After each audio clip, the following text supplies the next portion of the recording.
चलिए दोस्तों, हम लोग अब अगला क्वेश्चन देखते हैं।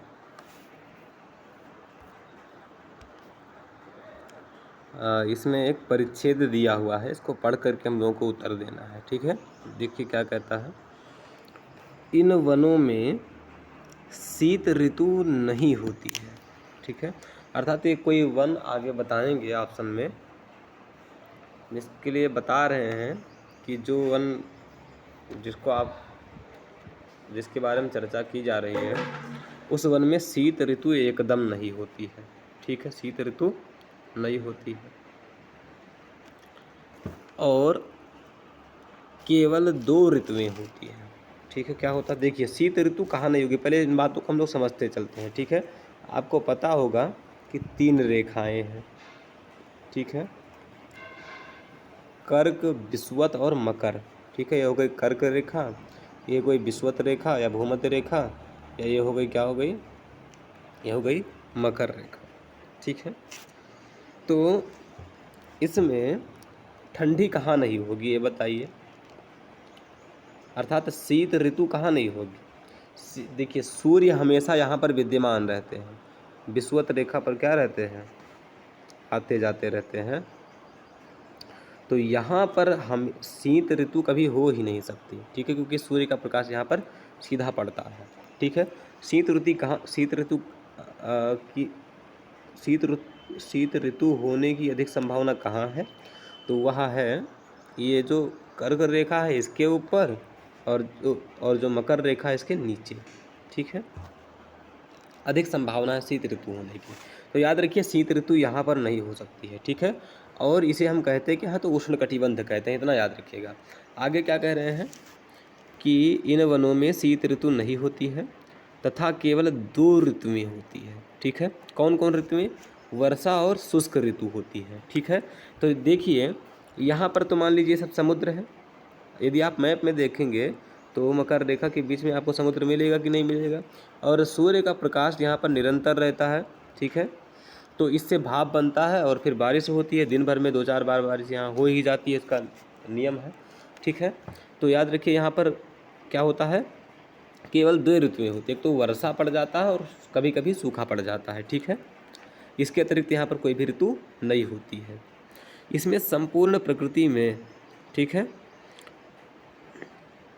जीवन रूपों और वृक्ष प्रजातियों को सर्वाधिक विविधता पाई जाती है, अर्थात जो जीवन रूप हैं, ठीक है, जीव हैं उनका, और जो वृक्ष प्रजातियां हैं उनकी बहुत ज़्यादा विविधता पाई जाती है। ठीक है, वैविध्य इनका बहुत ज़्यादा होता है, कई प्रकार के जीव आपको दिखेंगे, कई प्रकार के वृक्ष दिखेंगे। ठीक है, आगे क्या कह रहे हैं, वृक्षों की ऊंचाई 25 से 35 मीटर होती है।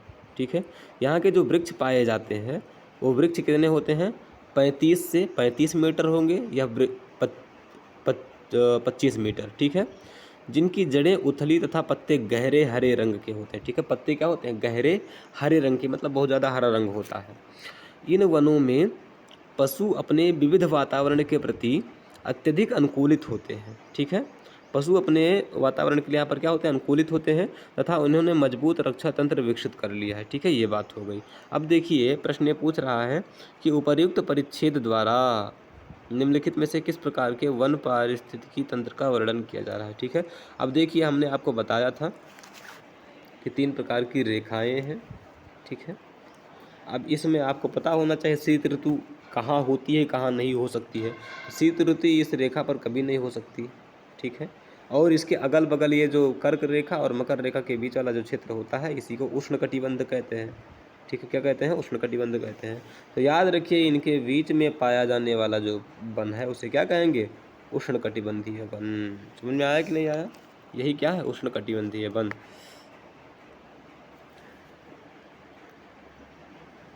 और चलिए ये बात होगी। अब देखिए यहाँ पर कभी वर्षा, मतलब हमेशा वर्षा होती रहती है, शुष्क ऋतु भी रहती है। ठीक है, इसलिए जो उपरोक्त परिच्छेद है वह किसका वर्णन कर रहा है, तो उष्ण कटिबंधीय वन की चर्चा कर रहा है। इतना बात आपको समझ लेना चाहिए। ठीक है, तो हमारा ऑप्शन यहाँ पर कौन सा सही हो जाता है, ये ऑप्शन सही हो जाएगा, उष्ण कटिबंध वन। अब थोड़ा और जो 3 वन बचे हुए हैं उनके बारे में भी हम लोग थोड़ा थोड़ा सा देख लेते हैं। हो सकता है, ज़रूरी थोड़ा ना कि उष्णकटिबंधीय वन से ही प्रश्न पूछ लेगा। वो समशीतोष्ण से भी पूछ सकता है, टैगा वन से भी पूछ सकता है। ठीक है, तो चलिए देख लेते हैं। जो समशीतोष्ण वन होते हैं ना, वहाँ पर क्या होता है, जब गर्मी, देखिए समशीतोष्ण का अभिप्राय क्या है? समशीतोष्ण का अर्थ ही होता है जहाँ पर समान रूप से शीत और उष्ण अर्थात ठंडी और गर्मी दोनों विद्यमान हो, वही समशीतोष्ण कहलाता है। ठीक है, ऐसी ये स्थिति कहाँ उत्पन्न होती है? तो यह स्थिति जो है यहाँ पर उत्पन्न होती है। ठीक है, इन जगहों पर ये 3 रेखाएं हैं, 3 रेखाओं के इधर वाला जो ये है, ये समशीतोष्ण कहलाता है, समशीतोष्ण कटिबंध। ठीक है, तो यहाँ पर क्या होता है, जब गर्मी होती है तो बहुत ज़्यादा गर्मी होती है, अर्थात 30 सेल्सियस का उच्च तापमान हो जाता है। ठीक है, और जब ठंडी होती है तो ठंडी में भी यहाँ पर -30 डिग्री क्या हो जाता है, ठंड पड़ जाती है। समझ में आया? यही समशीतोष्ण है। अब यहाँ पर जो समशीतोष्ण है ना, यहाँ पर भी क्या होती है, प्रचुर मात्रा में वर्षा होती है, वर्षा बहुत ज़्यादा अधिक होती है। कहाँ पर?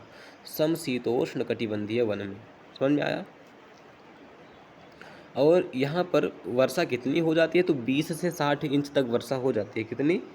20 से 60 इंच तक, यहाँ हम सेंटीमीटर नहीं कह रहे हैं, 20 से 60 इंच तक वर्षा हो जाती है। ठीक है, यहाँ पर वर्षा 2 रूपों में होती है, एक तो पानी के रूप में हो जाती है और दूसरा बर्फ़ के रूप में वर्षा हो जाती है। ठीक है, याद रखिए, हिमपात होता है और वर्षा भी, यहाँ पर 2 चीज़ें होती हैं। क्या क्या होता है? हिमपात, वर्षा। ठीक है, और यहाँ पर कई प्रकार के पर्णपाती वृक्ष पाए जाते हैं। और याद रखिए, जब यहाँ ठंडी का समय होता है ना, तो यहाँ पर पौधों को प्रकाश संश्लेषण करने में दिक्कत हो जाती है। ठीक है, ये हो गया हमारा समशीतोष्ण कटिबंधीय वन। अगला है टैगा वन। टैगा वन क्या है? टैगा वन के बारे में थोड़ा सा देखते हैं। टैगा वन आप लोग जानते ही होंगे। तो टैगा वन है, इसी को शंकुधारी वन भी कहा जाता है। ठीक है, यहाँ वृक्ष कैसे होते हैं, तो वृक्ष इस प्रकार से होते हैं। ठीक है, इस प्रकार से आपने वृक्ष देखा होगा। ये वृक्ष क्या है? शंकुधारी वृक्ष है। ये जो वृक्ष है शंकुधारी वृक्ष है। और तो ऐसे ही वृक्ष कहाँ पाए जाते हैं? इस टैगा वन में पाए जाते हैं। ठीक है, यह सभी स्थलीय जीवों में सबसे बड़ा है।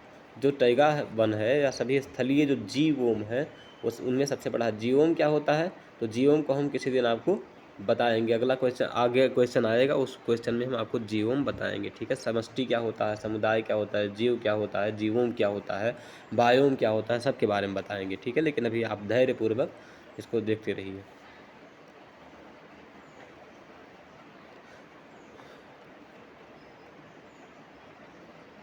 तो याद रखिए, यहाँ पर 2 प्रकार के वृक्ष पाए जाते हैं, एक तो सदाबहार वन पाए जाते हैं और एक शंकुधारी वृक्ष पाए जाते हैं। ठीक है, और यहाँ पर बहुत ज़्यादा ठंड पाया जाता है, बहुत ठंडा क्षेत्र है ये। यहाँ पर ठंड कितना चली जाती है यदि हम बताएं आपको तो, ठीक है, ये तो आप समझ गए, लेकिन अब देखिए -50 डिग्री चला जाता है। ठीक है, यहाँ पर 6 महीने ठंडी रहती है, 6 महीने तक गर्मी रहती है। समझ में आया?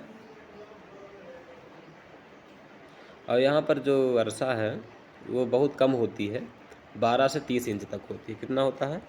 12 से 30 इंच तक वर्षा होती है। ठीक है, याद रखिए, हम आपको सीधा यदि वर्षा का कॉन्सेप्ट बताएं तो जहाँ तक मैं समझ पाया हूँ कि मान लीजिए तीनों रेखाएं हैं।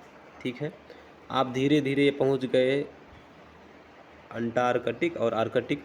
तो यहाँ पर जब आप क्या करेंगे, ये जो विषुवत रेखा है ना, इससे जब आप इस तरफ ऐसे धीरे धीरे बढ़ते जाएंगे, यहाँ पहुँच गए अंटार्कटिका और इधर आर्कटिक ऐसे पहुँच गए ना, तो ऐसे जैसे आप आगे बढ़ते जाएंगे इस तरफ से, इसी प्रकार से वर्षा धीरे धीरे धीरे धीरे धीरे धीरे कम होती जाएगी। ठीक है, और जब इधर जाएंगे तो वर्षा भी क्या हो जाएगी, कम हो जाएगी। और इधर से यदि आप आगे आएंगे तो धीरे धीरे वर्षा यहाँ पर पहुँचते हुए बहुत ज़्यादा वर्षा होने लगती है। ठीक है, याद रखिए। तो जैसे हमने बताया कि जो उष्णकटिबंधीय वन है, वर्षा वहाँ बहुत अधिक होती है, दिन भर में 2-4 बार हो ही जाती है।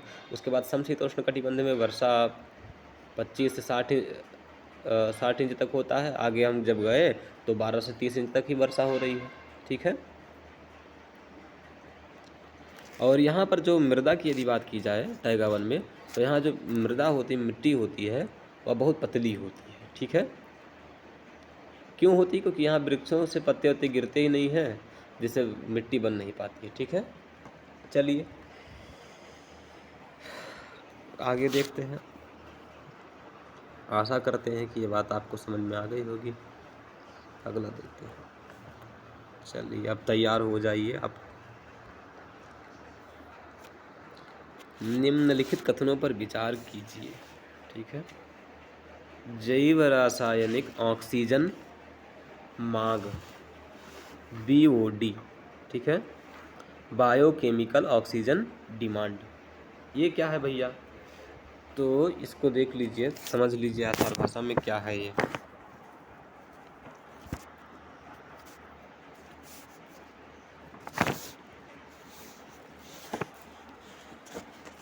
देखिए जो पानी है ना, जल है, इस जल में जो कार्बनिक तत्व हैं, ठीक है, जो कार्बनिक तत्व हैं, इन कार्बनिक तत्वों को अपघटित करने के लिए, अपघटित मतलब छोटे छोटे टुकड़ों में बांटने के लिए, जो सूक्ष्म जीव, कवक और जीवाणु, ठीक है, कौन? कवक और जीवाणु जो होते हैं, ठीक है, इनके द्वारा क्या कर दिया जाता है? उनको अपघटित कर दिया जाता है। पानी में जो कार्बनिक तत्व हैं उनको जो सूक्ष्म जीव, कवक और जीवाणु, उनके द्वारा अपघटित कर दिया जाता है। ठीक है। और जब वो अपघटित करते हैं तो उनको उपभोग के लिए कुछ चाहिए ना, तो उपभोग के लिए इनको क्या चाहिए? ऑक्सीजन चाहिए। ठीक है। तो वही इनके उपभोग के लिए, मतलब जल में विद्यमान जो कार्बनिक पदार्थ, उन कार्बनिक पदार्थों को अपघटित करने के लिए इनको जो ऑक्सीजन की मात्रा चाहिए, उसी ऑक्सीजन की मात्रा को क्या कहा जाता है? BOD कहा जाता है। ठीक है। आशा करता हूँ कि बात आपको समझ में आ गई होगी। याद रखिए, सीधा से यहाँ पर सिंपल बात याद रखिए कि यहाँ पर जो BOD है ना, वो BOD जब कम होगा, ठीक है, तो जल की गुणवत्ता जो है अच्छी होगी। ठीक है। BOD यदि माइनस में है, कम में है, तो जल की गुणवत्ता क्या होगी? अच्छी होगी। और BOD यदि प्लस में है तो जल की मात्रा क्या होगी? कम। मतलब जल की जो गुणवत्ता है वो कम होगी। ठीक है। पानी क्या हो जाएगा? प्रदूषित हो जाएगा। यदि BOD जल में अधिक मिला दिया जाए तो पानी क्या हो जाएगा? प्रदूषित हो जाएगा। इससे क्वेश्चन आपका बन सकता है और प्रीवियस ईयर में बन भी चुका है, याद रखिए।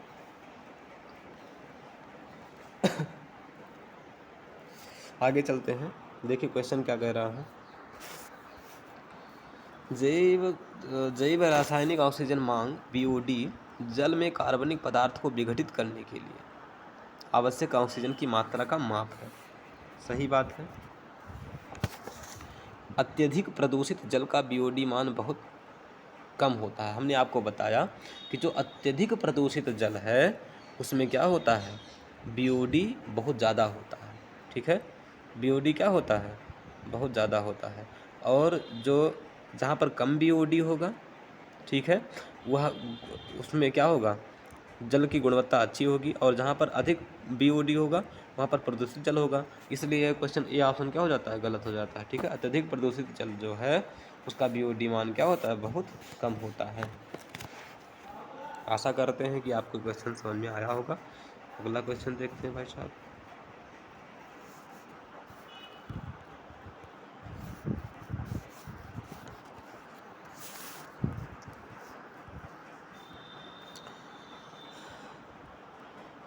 जीव विज्ञानीय संगठन के विभिन्न स्तरों के संदर्भ में निम्नलिखित कथनों पर विचार कीजिए। जीव विज्ञानीय संगठन स्तर, ठीक है। एक तो इसमें जीव होता है, जीव होता है, क्या होता है? जीव। जीव किसे कहते हैं? तो याद रखिए कि कोई भी पारिस्थितिकी तंत्र हो, ठीक है, मूल रूप से जीव ही उसकी कार्यात्मक इकाई होता है। क्या कहें? कोई भी पारिस्थितिकी तंत्र हो, उस पारिस्थितिकी तंत्र में जीव ही एक प्रकार से मूल कार्यात्मक इकाई होता है। क्योंकि ये जो होता है, ठीक है, वो पर्यावरण के साथ साथ, मतलब पर्यावरण जो है उस पर्यावरण के साथ साथ क्या करता है? जो अन्य जीव हैं, ठीक है, अन्य जीव, उन अन्य जीवों के साथ साथ भी क्या करता है? क्रिया करता रहता है, प्रत्यक्ष क्रिया करता रहता है, परस्पर क्रिया करता रहता है। इसीलिए क्या है? जीव किसी पारिस्थितिकी तंत्र का मूल कार्यात्मक इकाई होता है, ठीक है। आगे देखते हैं। दूसरा इसमें शब्द आता है समष्टि। क्या शब्द आता है? समष्टि। ये हो गया समष्टि। समष्टि क्या है? तो समष्टि की यदि बात की जाए कि मान लीजिए कोई प्रजाति है, ठीक है, कोई प्रजाति है और उस प्रजाति के जो जीव हैं, ठीक है, प्रजाति के जो जीव हैं, उन जीवों के लिए यह शब्द प्रयोग किया गया है। किंतु ये जीव कैसे होने चाहिए? ये जीव एक साथ में रहते हों, ठीक है। बात ये है, जैसे मान लीजिए खरगोश है, ठीक है, खरगोश है, ये हो गया खरगोश, ये क्या हो गया? खरगोश। और इधर भी कई खरगोश हैं, इधर ऐसे हमने कई खरगोश बना दिए, ठीक है, ये इतने खरगोश इधर हैं और एक खरगोश इधर है। अब बताइए, ये जो आप कई खरगोशों के समूह को देख रहे हैं ना, इसी को क्या कहते हैं? समष्टि कहते हैं। समझ में आया कि नहीं आया? अब ये खरगोश क्या है? तो इस खरगोश को भी हम इसमें मतलब इसी समूह में मिला देंगे, मतलब खरगोशों का समूह ही क्या कहलाता है? समष्टि कहलाता है। और ये जो अकेला खरगोश इधर अलग में बैठा दिया हूँ, इसको व्यष्टि कहते हैं, ठीक है। एक खरगोश जब होगा तो उसको व्यष्टि कहेंगे, और जब खरगोशों का समूह होगा उसे समष्टि कहेंगे, ठीक है, याद रखिए। उसी प्रकार आपको समझा देता हूँ। जैसे मान लीजिए कि कोई पेड़ होता है, वृक्ष हैं, उन वृक्षों को जब अलग अलग हमें कहना होता है, ठीक है, एक आम का पेड़ है, एक नीम का पेड़ है, इस प्रकार से जब हम कहते हैं तो समझ लीजिए वो हम व्यष्टि कह रहे हैं। किंतु जब हम कई आम के वृक्षों को देख करके उसका नाम कहें कि ये आम का वन है या आम का बाग है, तो वो हम क्या कहते हैं? समष्टि के अभिप्राय से कहते हैं। समष्टि का अर्थ है समूह, ठीक है। आशा करता हूँ कि ये बात आपको समझ में आ गई होगी। चलिए अगला क्या है? समुदाय। ये समुदाय शब्द है। समुदाय का अभिप्राय क्या होता है? तो समुदाय मतलब जो अभी मैं आपको समष्टि बताया हूँ ना, समूह, तो जैसे कि जिनमें कई समूह सम्मिलित हों, ठीक है। मान लीजिए एक समूह ये हो गया, ये एक समूह हुआ कि नहीं हुआ? इसी प्रकार एक समूह इधर भी बना दीजिए, ये भी एक समूह हो गया, एक समूह इधर बन गया, ठीक है। अब इन समूहों को तीनों को मिला दीजिए एक में, ठीक है, तीनों को मिला दीजिए तो यही क्या कहलाता है? एक समुदाय कहलाता है। समझ में आया? जैसे आपका घर है, आपके घर में कई लोग हैं, वो समष्टि हो गए, और आपके गांव में कई समष्टियाँ होंगी, कई घर होंगे, जितने घर होंगे उतनी समष्टियाँ होंगी। और जब सभी लोग आप लोग मिल करके एक शादी में आ जाते हैं, ठीक है, तो जब सभी लोग एकत्रित हो जाते हैं शादी में या कहीं भी एकत्रित हों, वही क्या कहलाता है? वही समुदाय कहलाता है, ठीक है। आप लोग भी समुदाय शब्द का प्रयोग करते होंगे, तो समुदाय शब्द का बहुत व्यापक अर्थ है, अर्थात जिसमें कई समष्टियाँ शामिल हों उसे समुदाय कहते हैं। बात समझ में आ गई होगी। अगला चलते हैं, देखते हैं। जीवोम, ठीक है, जीवोम शब्द आ गया। जीवोम क्या है? जीवोम देखिए, ये छोटा मोटा क्षेत्र नहीं होता है, ठीक है, यह बहुत बड़ा क्षेत्र होता है। जैसे मान लीजिए कोई उपमहाद्वीप है, उस उपमहाद्वीप के पारिस्थितिकी तंत्र को ये संदर्भित कर सकता है, ठीक है, उसके संदर्भ में इसका उच्चारण हो सकता है, ठीक है। और ये क्या करता है, इसके यहाँ एक तो मतलब जो वनस्पति होती है और जलवायु जो होती है उसमें समानता पाई जाती है, ठीक है। यहाँ की जो जलवायु होती है और जो वनस्पति होती है उसमें समानता पाई जाती है, ठीक है।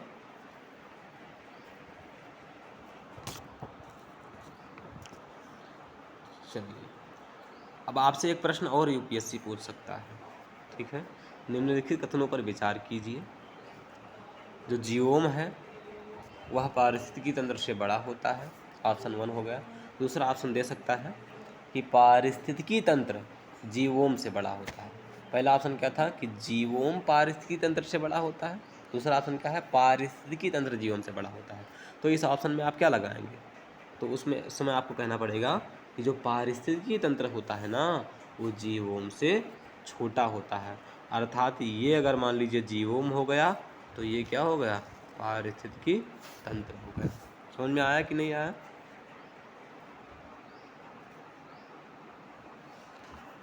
तो आपको मैं कई बात बता दिया हूँ। एक तो जीव के बारे में हमने बताया, ठीक है, ये हो गया जीव हो गया। दूसरा ये हो गई समष्टि, समष्टि में कई लोग आ गए और इन्हीं कई समष्टियों को मिला करके एक समुदाय बन गया, और समुदाय से क्या हो गया, कई समुदाय मिलकर के जीव बन गए। इस प्रकार से आप बना सकते हैं समझने के लिए। चलिए अगला क्वेश्चन देखते हैं, क्वेश्चन क्या कह रहा है। समुदाय में केवल एक ही प्रजाति के जीव शामिल होते हैं जो एक दूसरे के निकट होते हैं। देखिए ये ऑप्शन गलत हो जाता है।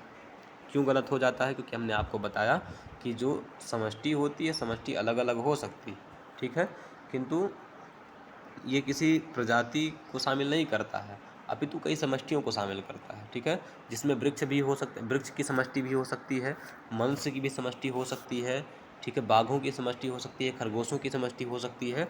इन सभी को मिलाकर के एक समुदाय बनता है, ठीक है, इसलिए गलत हो जाता है। दूसरा, समष्टि एक निर्धारित क्षेत्र में रहने वाली सभी प्रजातियों को संदर्भित करता है। समष्टि एक निर्धारित क्षेत्र में रहने वाली सभी प्रजातियों को संदर्भित करता है।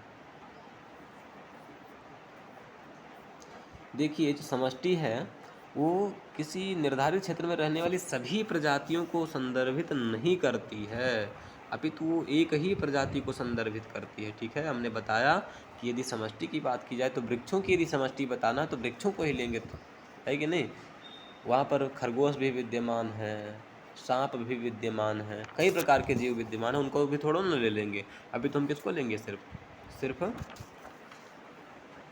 एक को ही लेंगे, ठीक है, एक ही प्रजाति के जीवों को संदर्भित करता है, इतना याद रखिए, इसलिए ये भी गलत हो जाता है। तीसरा ऑप्शन क्या है हमारा, जीवों में एक बृहद क्षेत्रीय पारिस्थितिकी तंत्र है जिसकी विशेषता वनस्पति और जलवायु में समानता है। एकदम सही ऑप्शन है, तो हमारा तीसरा यहाँ पर सही हो जाता है। अगला देखते हैं।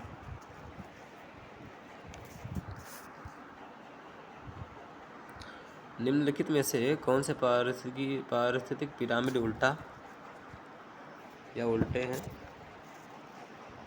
देखिए पारिस्थितिकी पिरामिडों की यदि बात की जाए तो पारिस्थितिकी पिरामिड,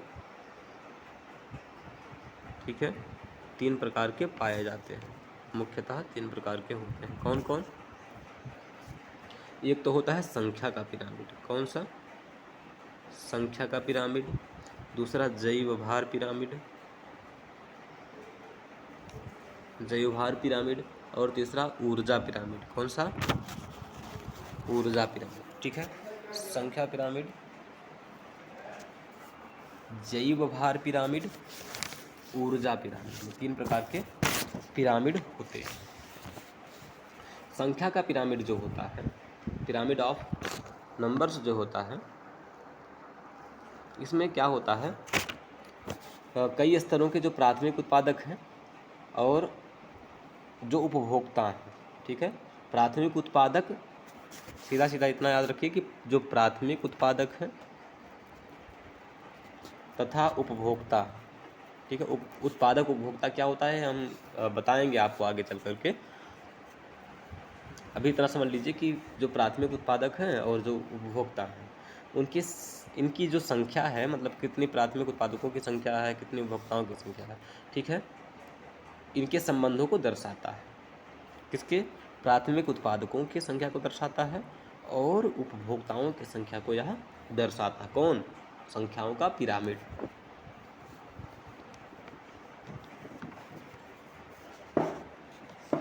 समझ में आया? अब देखिए, ये जो संख्या का पिरामिड है, ये संख्या का पिरामिड जो है वह वन पारिस्थितिकी तंत्र में या फिर झील पारिस्थितिकी तंत्र में, ठीक है, ये क्या होता है, हमेशा सीधी अवस्था में पाया जाता है। ठीक है, किस अवस्था में पाया जाता है? सीधी अवस्था में। ठीक है, अर्थात इसका आकार ऐसे रहता है। ठीक है, ये ऐसे पाया जाता है। कहाँ कहाँ पर? एक तो वन में या झील में। ठीक है, याद रखिए, झील में लिख लीजिएगा। ये संख्या का पिरामिड क्या होता है? वन में और झील में सीधा पाया जाता है। ठीक है, किंतु परजीवी खाद्य श्रृंखला जो होती है, उस परजीवी खाद्य श्रृंखला में संख्याओं का पिरामिड उल्टा होता है। अब आपके मन में प्रश्न होगा कि परजीवी खाद्य, पहली बात तो आपके मन में प्रश्न होगा कि खाद्य श्रृंखला क्या है? खाद्य श्रृंखला को ही नहीं जानते हैं। और उसके बाद आपके मन में प्रश्न होगा ये परजीवी खाद्य श्रृंखला क्या है? ठीक है, तो खाद्य श्रृंखला हम आपको बताएंगे और आगे क्वेश्चन आएगा, उसी क्वेश्चन में हम आपको खाद्य श्रृंखला बताएंगे। ठीक है, तो ये इतना याद रखिए, जो परजीवी खाद्य श्रृंखला है, उस परजीवी खाद्य श्रृंखला में संख्याओं का पिरामिड क्या होता है? उल्टा होता है। समझ में आया? कैसे उल्टा होता है इसके बारे में यदि बताऊं तो एक मिनट देखिए कैसा होता है। देखो, मान लीजिए कोई वृक्ष है, ठीक है, वृक्ष तो बहुत बड़ा होता है कि नहीं होता है? बहुत बड़ा वृक्ष होता है। ठीक है, और उसके जो फल भक्षी होते हैं वो मतलब जो वृक्ष होते हैं उनमें जो फल होता है, कई फल होते हैं और उनको खाने वालों की संख्या भी बहुत अधिक होती है। ठीक है, और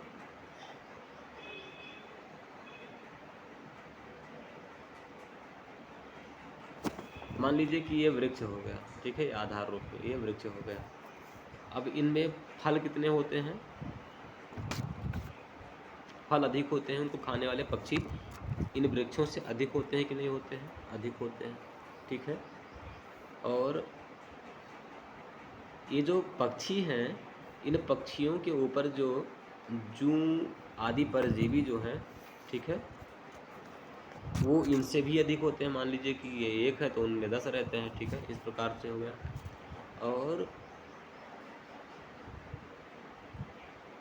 और ये जो जूं इत्यादि हैं, इनके ऊपर भी क्या रहते हैं?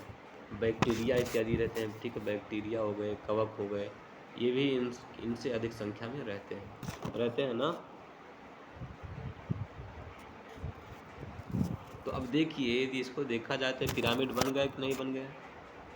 पिरामिड बन गया कि नहीं बन गया? पिरामिड बन गया। कैसा पिरामिड बना? तो उल्टा पिरामिड बन गया। ठीक है, चलिए अब आगे हम आपको कभी खाद्य श्रृंखला सही से समझाएंगे, बस वीडियो देखते रहिएगा।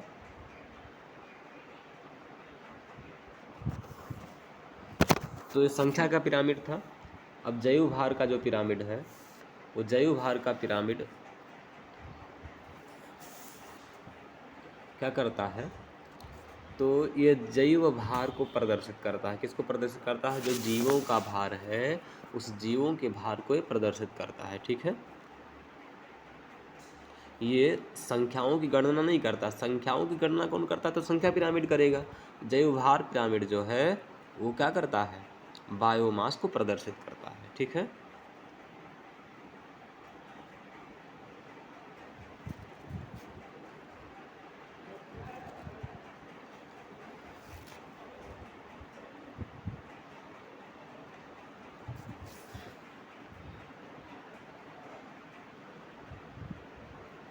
जैव भार का जो पिरामिड है वो तालाब में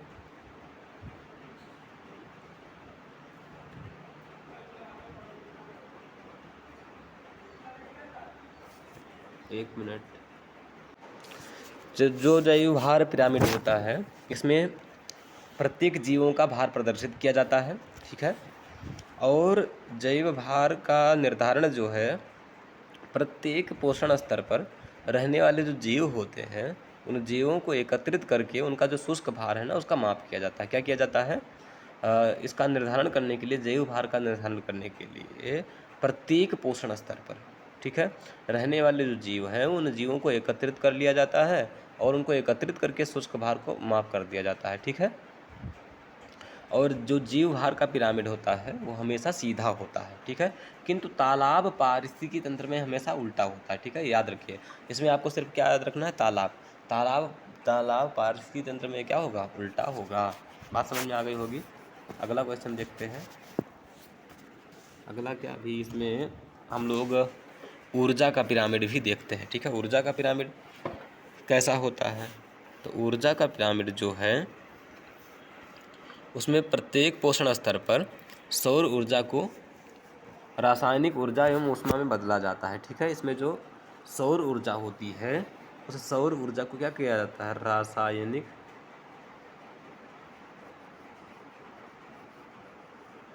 रासायनिक ऊर्जा और ऊष्मा में बदला जाता है, ठीक है।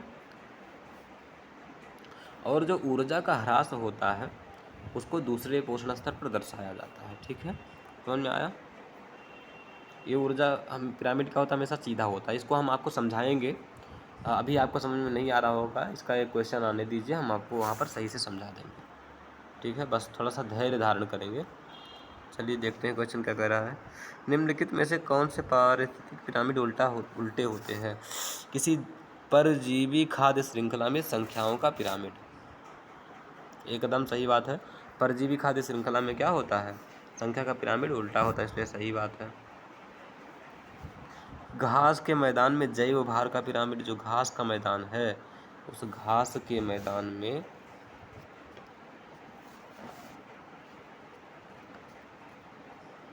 जैव भार का जो पिरामिड होता है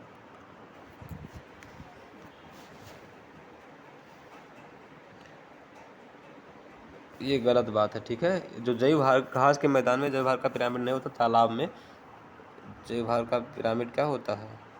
उल्टा होता है, इसलिए दूसरा गलत है। किसी तालाब में जैव भार का पिरामिड, किसी तालाब में जैव भार का पिरामिड, ये ऑप्शन सही हो जाता है, ठीक है।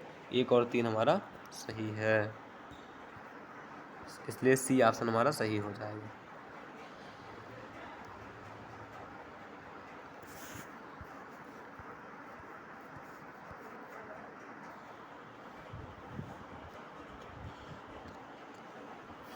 निम्नलिखित में से तटीय कच्छ क्षेत्र और आर्द्र भूमि के संभावित लाभ क्या होते हैं? ठीक है, तटीय जो कच्छ क्षेत्र है और जो आर्द्र भूमियाँ हैं उनके क्या लाभ हो सकते हैं?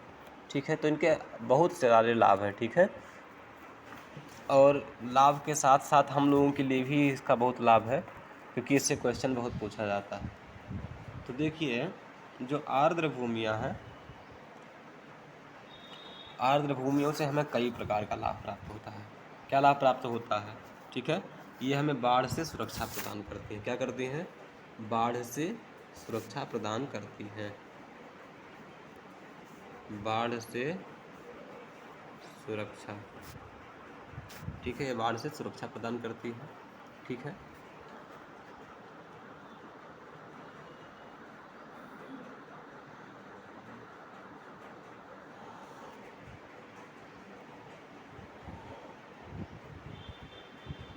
ये भी क्या करती हैं? जो संकटग्रस्त और लुप्त प्राय प्रजातियां होती हैं उनको आवास भी देती है। ये जल से प्रदूषकों को हटा करके जल की गुणवत्ता में भी सुधार ला देती है, ठीक है। और जो पेयजल स्रोत हैं, जैसे कूप हो गया, ठीक है, या स्रोत संरक्षित क्षेत्र हो गया, उनका क्या करती हैं? रिचार्ज करती है, रिचार्ज, ठीक है। तो ये कई प्रकार से हम लोगों के लिए लाभदायक है। चलिए देखते हैं क्वेश्चन क्या कह रहा है। वे पक्षियों एवं पशुओं के प्रवासों के रूप में कार्य करते हैं। सही बात है। वे भौम जल को शुद्ध करते हैं और इसका पुनर्भरण करते हैं। सही बात है। वे तटीय क्षेत्रों में कुओं के संदूषण को रोकते हैं, ये भी सही बात है। वे समुद्री तटों को तूफानों से, चक्रवातों से बचाते हैं, ठीक है। हमारा यहाँ पर ए ऑप्शन सही हो जाता है, ठीक है, क्योंकि चारों ऑप्शन हमारे सही हैं। चलिए,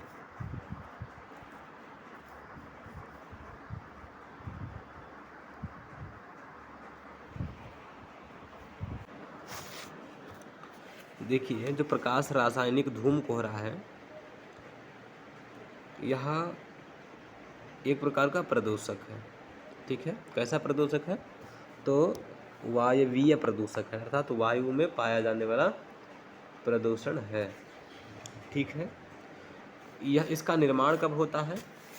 इसके लिए कहेंगे nitrogen oxide, sulphur dioxide, carbon monoxide और वाष्पशील कार्बनिक यौगिक। कौन कौन?